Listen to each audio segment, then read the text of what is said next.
Welcome to Still Plays Galaxy of Heroes. We are back with a Conquest video on the new DATACRON set number 16, Unexpected Resurgence. And if you only took a glance at the post, CG has made a change that's going to have a pretty massive impact. Now we're going to get into everything, but I want to talk about that change up front. What they have done is at the level 6 ability, this has shifted from faction-based to role-based. And what that change does in effect is make relics so much more valuable and important. CG has made it harder for a player like me to opt out of certain relics because it is now essential to make sure that we can place Datacrons on every squad, not just the squads that happen to have the factions that are relevant to the current Datacron set. Because with a role-based setting, every squad we set down is important. Every squad that we use on offense is important because everybody is getting a pretty meaningful boost. Here are the highlights for the level 3 abilities. Most of these we've seen before. The light side debuffs inflicting max health damage and the buffs from using the basic ability. Those can be pretty powerful on the right squads. The rest are fine. They're going to be either character specific or you're just going to want to save the reroll mats. Now the dark side abilities, there's some really nice stuff here. We have the inflict dots, gain protection up that we've had before with Lord Vader. That's going to be very powerful. We have the tank revive that we had with Melgus. That's a very strong Datacron. And then we have some new ones, or at least I think is a new one. Whenever dark side allies uses a special ability, they gain turn meter. That's going to be a pretty nice bulk cron for a lot of these other squads that may not be prioritizing a tank or dots. The level 6 abilities is what this setup is about. We want to build out as many of these as possible and a large variety of them in order to make sure that we fill in all the different variations, because there's going to be a lot to figure out over time. That's going to be discovered over time, and we are going to have a mix of characters on a squad. We're going to have support, healers, attackers, tanks on just about every squad, and we want to make sure we have the Datacrons that are going to be most powerful to use them.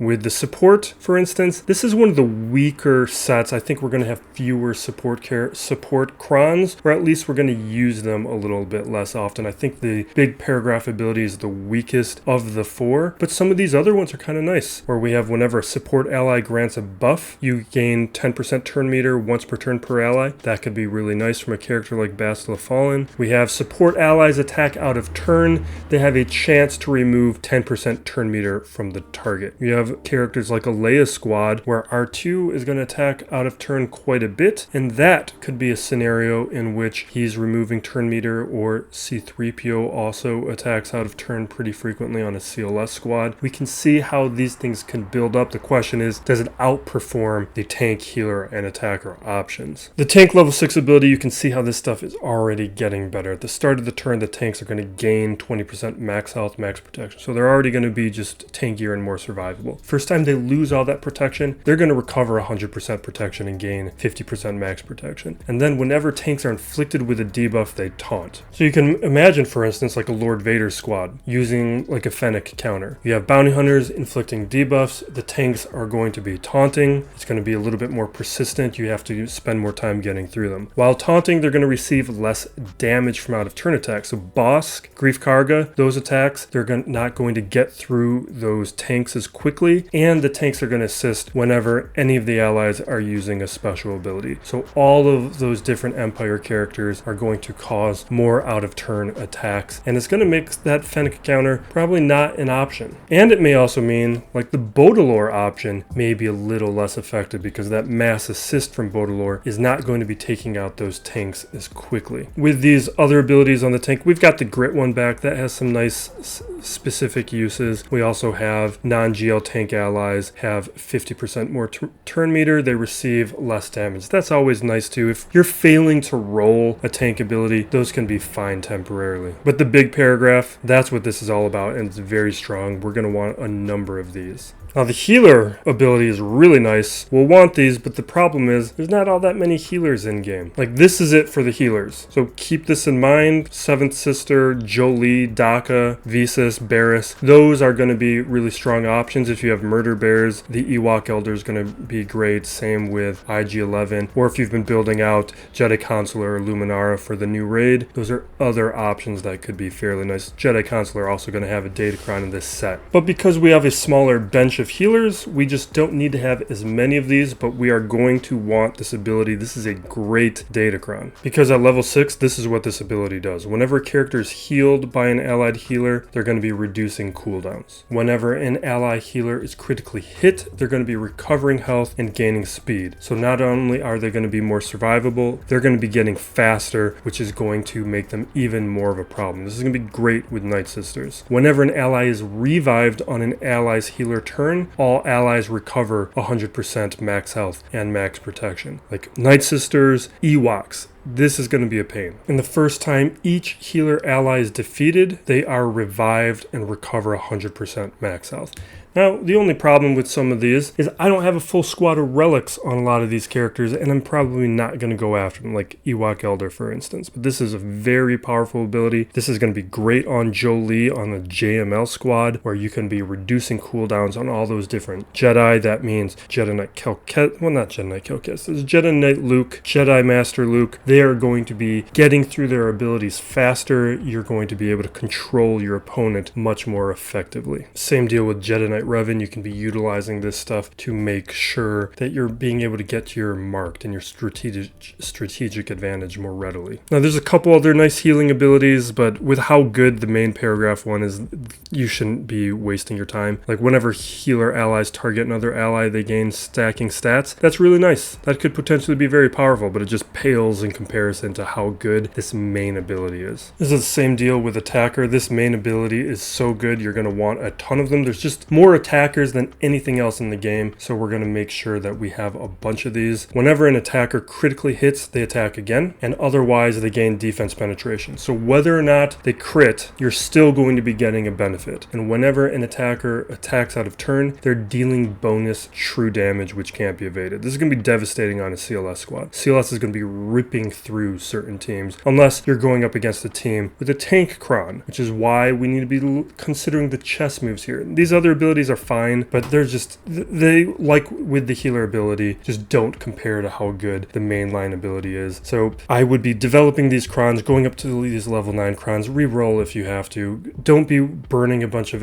resources trying to re-roll these abilities. Like, I do feel like these good level 6 abilities are going to take a bunch of re-rolls, and we need to be careful with those resources. CG is going to be making us work for these, I'm sure, and that means going through our shard shop currency, going to that Datacron store, and making sure that we have the reroll mats to try and get the good level 6 abilities here. The level 9 abilities, a couple caveats here before we get started. We have several characters with 2 Datacrons. This graphic only represents my opinion of the better of the 2. Night Trooper is exclusive to Wales. We're setting that aside. If you got it, you're using it. Not worth diving into. And finally, for the must-haves list, this is a status that really only applies if you already have the character at relics or the squad is 1 relic away. For instance, if you don't have Cup at relics, I'm not automatically adding the relic, but I am paying attention to it in the event that he turns into a GL Ahsoka requirement. If that happens, I am going to have that Datacron on standby. I'm just not taking him up to relics for something this temporary. Last item is, this is a really good set of Datacrons overall. We could have Bosk just as easily move up a tier in that solid tier, but we had to create cutoffs somewhere. So this isn't super strict. Don't think of any of these as bad or one being below another, meaning that I don't like it or like it less. I like a lot of these Datacrons. Also, not a list, no real order here. A clear winner here is Cup. This is an excellent Datacron, and I'm almost tempted to just add relics to be able to utilize this Cron, but the problem here is if he's not a GL Ahsoka requirement, I definitely don't want Cup at relics, so we are not doing anything in advance. But what this does, it's going to be a huge boost to Cadme squads, Padme squads, JMK squads. You're going to have a ton of options where we can just slot him in there as a Galactic Republic character, and he's going to be wrecking. He's going to ignore protection. He is going to inflict shock. He is going to have added offense based on active allies. This is a guy who's going to be dangerous. I really like this Cron. We're doing this roughly in order of the graphics. So Sabine is next. Whenever an enemy takes a turn, she's going to take a bonus turn, and during that turn she will do extra damage. This is going to be very powerful on a Baudelaire squad. It's going to help boost the types of counters that we're going to be doing with it. Don't use it with Crex, because if Crex is working as intended, this bonus turn condition shouldn't be triggered all that often, whereas with a Baudelaire squad, it's going to be triggered a decent amount, and it should help boost what Baudelaire can do. Now, Barris here cannot be understood solely with the level 9 Cron. You need to also pair it with that level 6 healer ability. That's what's going to make this so excellent. With just the level 9 portion, we're going to get all Jedi allies gaining max protection that is stacking whenever Barris uses a special. Whenever she gains turn meter, all allies are going to gain that max health stacking for the rest of the encounter, and she's going to dispel buffs from a random enemy. You just got to remember how her unique functions. She's going to be gaining turn meter when she's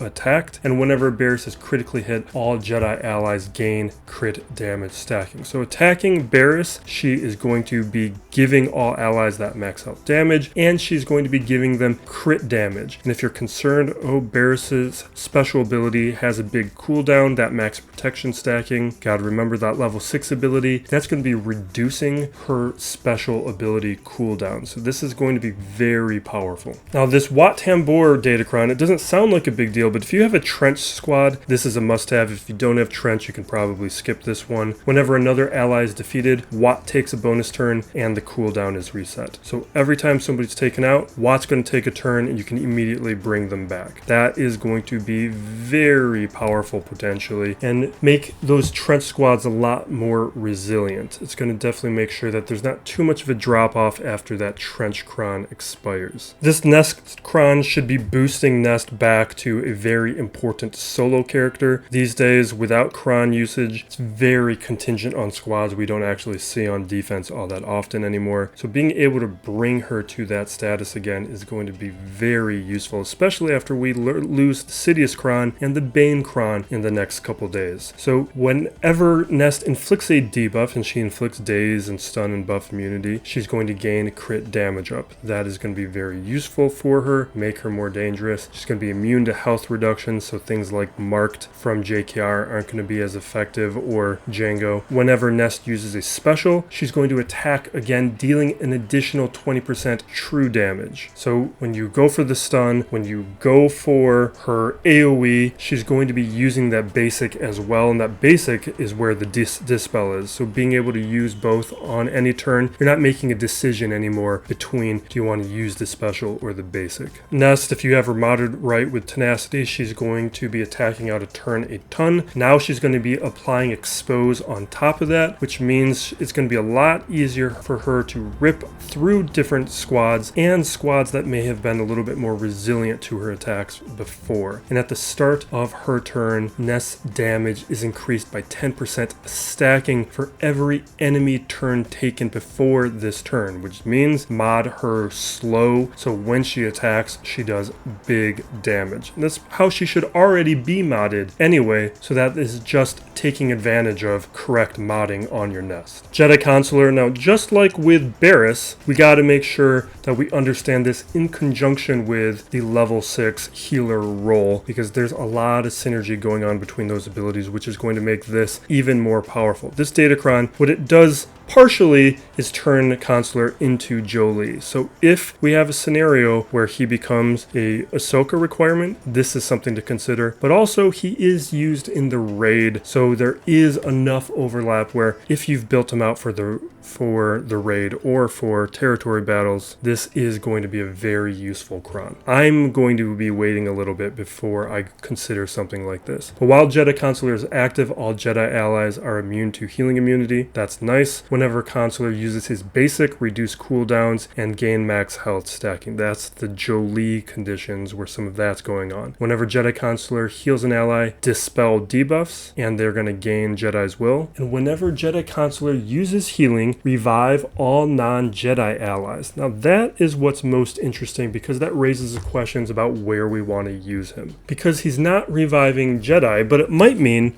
we use him with like a JMK squad so that we can revive Cat. The only question there is you're not losing Cat early all that often. You'd probably be losing a character like Jedi Consular first, so I'm not sure if that's something I'd really want to be building around. We just got to think about, okay, what other kinds of squads would we want to value non-Jedi allies getting revived? And then we have this bonus true damage condition for whenever Consular attacks. So that is something where, like on a JML squad, calling him to assist, there's going to be a lot of damage going on. And, or even a JMK squad with a lot of those out of turn attacks. Very powerful Datacron. Now, Gar Saxon is a character that I'm probably too far away on relics to take advantage of. I would like to build out this squad. There's way too many other places to utilize my Kairos and those relic materials for me to consider Gar Saxon right now. But if you have already built out that Imperial Super Commando Gar Saxon combo, this is going to be really nice. Especially in 3v3, where if you don't have a full squad built out, at least in 3v3, it's a smaller investment. Whenever Gar Saxon inflicts speed down, he's also going to inflict vulnerable, which can't be copied, whatever, and cooldowns will be reset. Whenever Gar Saxon attacks out of turn, he's going to blind the enemy, and if Super Commando is an active ally, Gar Saxon is going to assist whenever Super Commando uses a special ability. These things are going to be happening frequently. There's going to be a whole lot of attacking going on. The blind is going to be super annoying. The vulnerable is going to make it a lot easier for these teams to rip through characters, because what that does is guarantee critical hits. This is another one where it sounds somewhat subtle, but once we use it in practice, it's going to be very powerful. This Iden Versocron doesn't sound like a huge deal, but it's going to be super annoying and really boost what they're capable of doing. I actually should have this marked as orange in my graphic, because I'm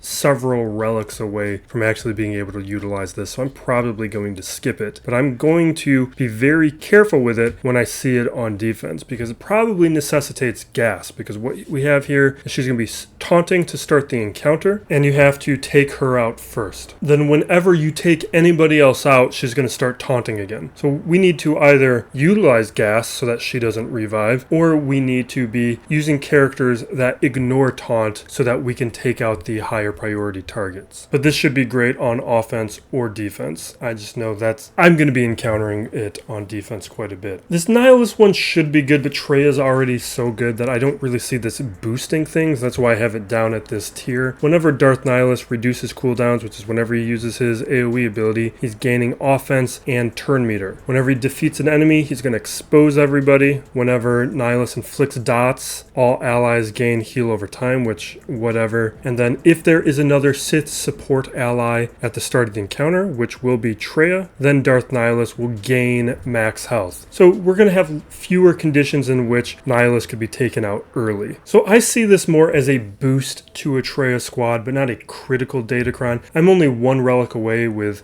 a needed Scion relic, so that'll prompt me to finally do that relic so I can utilize this Cron, but I don't think it's going to be a major weapon. But it might boost them nicely on defense now that I actually added the Talon Omicron. 000, I like the second ability here. The Tenacity one, he's already fairly tenacious, so that could be okay technically. Mine's like 100% damage with only like 9% extra, so I'm getting 50% extra damage based on the Tenacity. That's fine, but it's not really huge. The second portion here, whenever he's going to critically hit somebody, gain damage immunity, that's going to be a lot more valuable. He's going to gain 25% turn meter. That's very valuable. Blind the enemy, and if the enemy was target locked, which just increases the importance of using like the Imperial Probe Droid or IG-88, then 000 will gain protection up, retribution, and speed up. That is a whole lot more valuable. I'm not convinced it's going to make Afra boosted enough to do some very different things, but it's going to boost this squad up enough where it may reduce the variance on some of the higher risk counters, like with Lord Vader or with Jabba. It may make those more consistent, and that's what I'm looking for. Stormtrooper Han. This is a really nice Datacron. I could have even considered boosting this up a tier. I don't have him at relics, but I'm considering it because I think with like my Sana squad, I'm only one relic away, and he should be a very strong option on a Sana squad or on an Akbar squad. So whenever he's taunting, he is going to give all allies protection up. He does that with the draw fire ability while he is taunting, he's going to gain 100% counter chance and defense, and he's immune to critical hits. That critical hit immunity is going to be really nice in making him more survivable. Him countering matters because whenever he counters, he's increasing his own turn meter. When Stormtrooper Han removes turn meter from an enemy, going to reset the cooldowns on draw fire, and this is why this starts becoming a very powerful Cron, because what happens when with his unique ability Bluff is he has a 25% chance to remove turn meter from the enemy. So as you're attacking Han, he is going to reset the cooldown of draw fire, and he will also be countering with his basic, which gives him turn meter. So attacking Han, he will reset the cooldowns on his taunt, he is going to counter with his basic, and his basic is giving him turn meter so that he can just taunt again immediately, and that taunt is going to be always up unless we're landing things like buff immunity. So this could be very nice, and then on top of that, all allies have extra offense while Han is above, his health is above 50%, and all allies are going to gain extra defense when his health is below 50%. So this is going to be making Han squads much more useful, much more annoying, and turn them from like a C tier defensive squad to possibly a B or A tier defensive squad. Now with Visas, this is nice. I just think in practice it's not going to mean as much, which is why I've brought it down to this tier. First time she's defeated, if there's at least one other active ally, which there probably will be, revive all other defeated allies, and other allies recover health and protection. That's all very nice. Also gain 100% turn meter and 100% offense until the end of the battle. I just don't think she takes all that many turns, and she's usually the first one to go out for me. Her or Mace, those are who I'm using or I'm losing, so I don't think it is a major concern of me to have these abilities. It'll be better to have than not, but I don't think it's going to really alter how like a Star Killer Rey counter goes. It might mean though it's a little bit more useful to put them on defense marginally, but not enough where I think it stops the types of counters that we already use. Now for you young Han players, this is a really nice Datacron. Whenever young Han gains Retribution, which is whenever he uses his special ability, which is all the time, they also gain 10% health steal, 10% defense stacking, and 10 speed stacking for the rest of the encounter. This is almost like subtly like a Hondo Datacron. Turns him into Hondo. This is going to be very dangerous. I'm very tempted to add relics for it. Like for players like Glurmit, this is a great Datacron. I would love to be a young Han player, but I'm not one relic away from the squad, and we could probably utilize him in other scoundrel-based squads. But it's at a time right now where there are so many relics I need to do, I find it less likely, but I'm very tempted by it. I think it's very powerful. With Ewok Elder here, this is an excellent Datacron. Going to be very annoying. It probably is enough to put Ewoks back onto defense. At the start of each Ewok Elder's turn, reset the cooldowns, lose 5% health for each turn ability that was reduced, and Ewok Elder can't be defeated this way. So Elder is going to get easier to take out, but every time Elder takes a turn, then Elder is going to be able to revive other Ewoks. So it'll get weaker over time, but it's going to make sure the Ewoks are always on the field. It does change the squad that we usually use with Nisa, but I do think it's going to be fairly dangerous. It's just for me, I'm several relics away, so I'm not even going to consider it. But if you already have Murder Bears, this is going to be great for you guys. This last set of 7, we're going to try and go through this a little bit more quickly. This is the zone of characters or Datacrons where if you don't already have the character at relics or the squad fully at relics, not really worth going out of your way for. But if you got the squad, definitely grab it. With Bosk, I actually think both of these are kind of nice, but I have a slight preference towards the first one because it's defensive based. Whenever Bosk uses a basic, gain protection up and turn meter. Whenever Bosk damages an enemy with a special, inflict fear on that enemy. And then the other one is whenever Bosk stuns, which is using the special, Bosk gains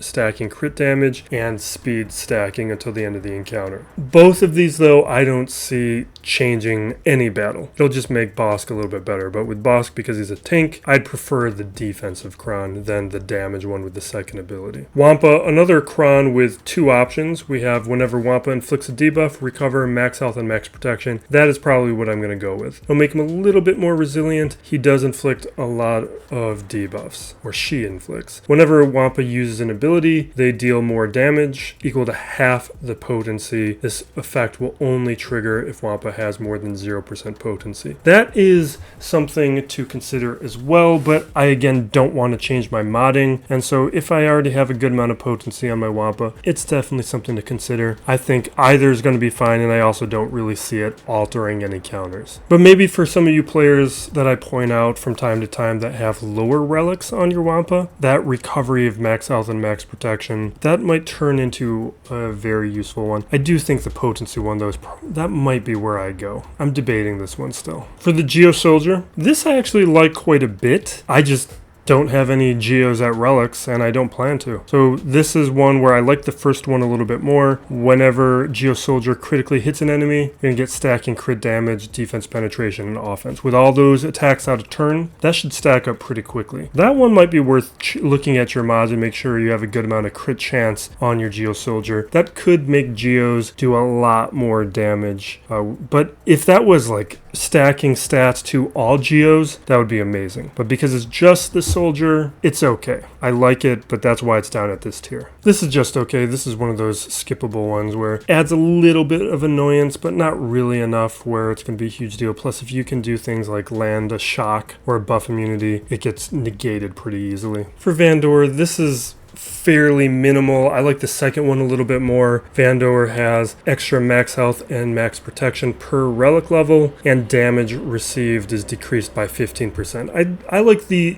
reduced damage, especially if you pair that with some of the other Datacrons that are going around. That could make Vandor a little bit more resilient and more of a nuisance. But for me, that's one of those Crons where the squad's too far away. Sortie, this is the reflect damage back. That could be very nice. Another squad where I'm too far away to capitalize on it. But if you've already got one, that'll boost the squad a little bit. I don't think it alters really any battles. And Gamorrean Guard, I don't think this one is going to be good enough to like take Embo out of a Jabba squad. But maybe if you're working on Jabba and you've got a lot of these characters at relics, you could consider using it with a Bosch lead. I do think what I like more in the Jabba situation is whenever Gamorrean Guard is dealt special damage, the other ally with the most health taunts. That's a little interesting. It probably means we're going to have Chrysanthemum taunting a little bit more frequently, because that Chrysanthemum taunt is not as persistent as you would like all the time. That's kind of what I'm thinking, but I think this is a pretty negligible Cron in terms of a Jabba boost, and I just still think Embo is probably preferable. And we will wrap it up there. I'm looking forward to finally being able to do the raid in a day, I think, maybe 2 days, and we'll start getting a little bit more raid related content out there once I'm able to finally experience it. But thank you for watching. Be excellent to each other, everybody. This is still Plays Galaxy of Heroes.